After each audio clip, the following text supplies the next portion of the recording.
A group of students comprises of 5 boys and n girls. So what we have? We have 5 boys and n girls. Okay, इतना लिख लिया है अभी तक मैंने. And number of ways in which a team of 3 students can be randomly selected. You have to select a team of 3 students. Select 3 students. कैसे करेंगे?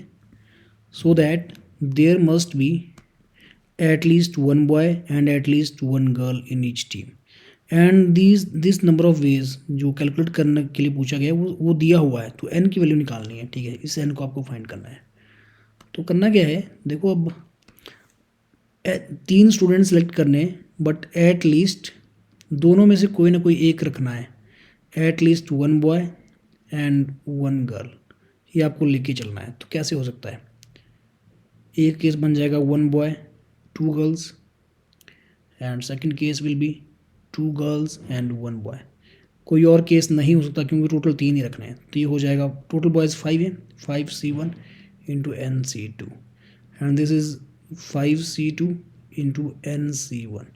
According to question ये जो टोटल केसेस बन गए को कितने, 5c1 into nc2 plus 5c2 into nc1, ये है 1750 1750.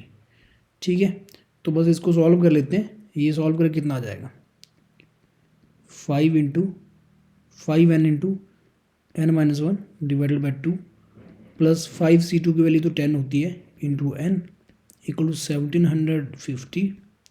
सो 5 से कैंसिल होगा क्या, यहाँ पे 2 बचेगा और इधर कैंसिल हो जाएगा.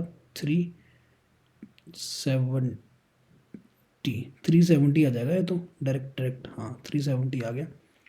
सो ये कुछ ऐसा बन रहा है, n² माइनस n और ये जो 2 है ये मल्टीप्लाई होकर 4n बनाएगा क्या, यस 4n बनाएगा. और 2 राइट साइड जब जाएगा इधर जाएगा तो 370 इंटू कितना 2 740 बन रहा है क्या, कुछ मिस तो नहीं हुआ कोई, हाँ मिस तो नहीं हो रहा है कुछ भी. ठीक है, तो इक्वल टू 740 बन रहा है. सो ये बन गया n² plus 3n minus 740 equal to 0. Okay, तो अब ये मुझे क्या करना है, फैक्टराइज करना पड़ेगा. तो 740 के फैक्टर क्या बनेंगे, 740. इसको सॉल्व करने के लिए वैसे डायरेक्ट फॉर्मूला भी यूज़ किया जा सकता था. तो एक तो चलो 10 कर लिया मैंने डायरेक्टली, 74 बच गया.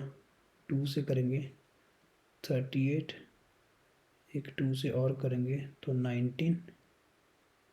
19 पर जाके ये अटक गया. 20, कोई फ़ायदा नहीं हुआ, कुछ कैलकुलेशन मिस्टेक तो नहीं हुई है यहाँ पे. ओके, मैंने यहाँ पे ना स्टूडेंट से एक गलती कर दी है कैलकुलेशन में. ये जो होगा ना 350 आएगा, शायद लिखने में हो गया, बोला उतना ही था, 350 हो जाएगा ये. तो अगर ये 350 होता तो यहाँ पे 700 आता, और अगर ये 700 आता तो यहाँ 0 होता, यहाँ फिर 70 होता, और ये 5 होता, और 5 होता तो फिर मैं 5 से डिवाइड करके इसको 7 कर देता. अब तो ये हो जाएगा, यस 10 को भी मैं 2 इंटू 5 कर दूंगा, इंटू 2 इंटू 5 इंटू 7. इतना आ गया ना. हाँ, अब ये फैक्टर बन चुके हैं. 5 इंटू 5 1 बन जाएगा 25, और 7 2 एंड 2 मल्टीप्लाई होकर 28. तो दोनों का प्रोडक्ट हो जाएगा 700 और डिफरेंस भी 3 का ही है. तो ये बन जाएगा n² plus 28n minus 25n minus 700 equal to 0. So n plus 28 into n minus 25 equal to 0. So n equal to minus 28 तो नहीं हो सकता क्योंकि नंबर ऑफ ये स्टूडेंट्स हैं, तो n की वैल्यू तो 25 ही आएगी यहाँ से, विच इज़ ऑप्शन डी. तो इस तरह से कैलकुलेशन का आप भी थोड़ा ध्यान रखें।